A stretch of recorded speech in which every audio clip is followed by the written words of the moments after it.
We live in an era of extraordinary comfort. We have instant communication, infinite entertainment, and digital tools that can run a business from a phone. Yet, look around. Instead of thriving, millions of people are exhausted, anxious, and deeply overwhelmed. The culprit is often the environment we wake up to. Before you even get out of bed, algorithms are training your nervous system. The infinite feed delivers a relentless stream of curated wealth, outrage, and comparison straight into your mind. This constant exposure takes a severe toll. The U.S. Surgeon General issued an advisory warning that heavy social media use carries a significant risk of driving depression and anxiety in young people. When the village loses its boundaries, the entire world becomes your comparison group. You are no longer measuring your life against your neighbors, but against an endless, edited global stage. Without realizing it, you lose your agency, and the feed consumes your identity.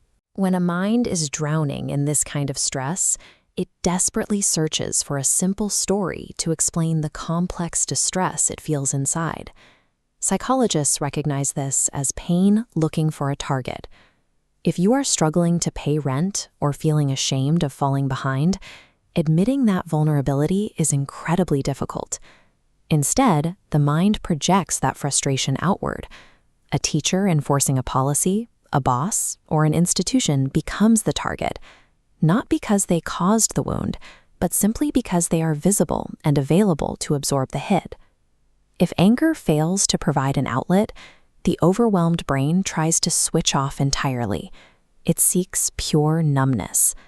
That might mean retreating into endless digital distraction, or in severe cases, reaching for dangerous substances like opioids, simply to make the nervous system stop screaming. Neither lashing out nor numbing down actually solves the underlying problem. Whether you attack a false target or medicate the anxiety, you remain a passive participant in your own life, reacting to your environment instead of changing it. This digital exhaustion does not happen in a vacuum. It sits on top of very real, material struggles, creating what we call a stress stack. When money is tight, economic pressure doesn't stay on a spreadsheet. It lives physically in the body as severe emotional stress. Research from the Federal Reserve tracking household economic well-being shows that millions of adults consistently struggle with basic bills, inflation, and healthcare costs. That level of financial scarcity consumes an enormous amount of daily mental bandwidth. Add the infinite feed to financial anxiety, creating a daily identity courtroom. You judge your real life against rapidly multiplying algorithmic fantasies. As the scale tips, it triggers a paralyzing spiral of shame. You feel hopelessly behind in a race that isn't real. Under this stacked pressure of money and comparison, your nervous system reaches its absolute limit. A single missed deadline or an unexpected fee no longer feels like a minor obstacle. It feels like an existential threat, effectively shutting down your ability to take constructive action. At this breaking point, people usually reach for relief. Relief is simply the immediate, temporary pause of pain.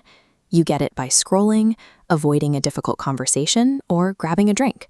But relief is completely different from healing. Healing requires you to confront your pain and respond to it with intentional, steady responsibility. If you only ever chase relief, you get trapped in the consumption loop. You feel pain, so you choose avoidance. That avoidance gives you temporary relief, but because the real problem was ignored, it generates even more fear and pain, restarting the cycle.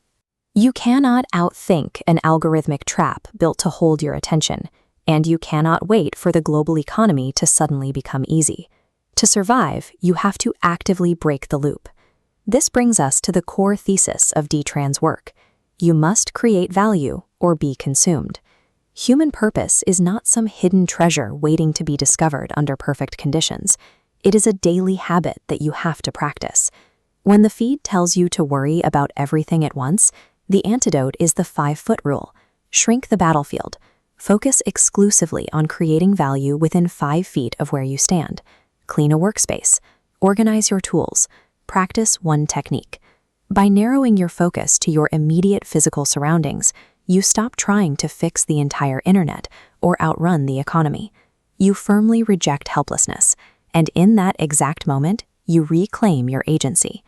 Once you start taking those small actions, you have to record them. This is the principle of documentation as truth. Logging your hours, completing a transcript, or writing down your daily progress creates an undeniable record of your effort. You take raw physical effort and forge it into hard evidence.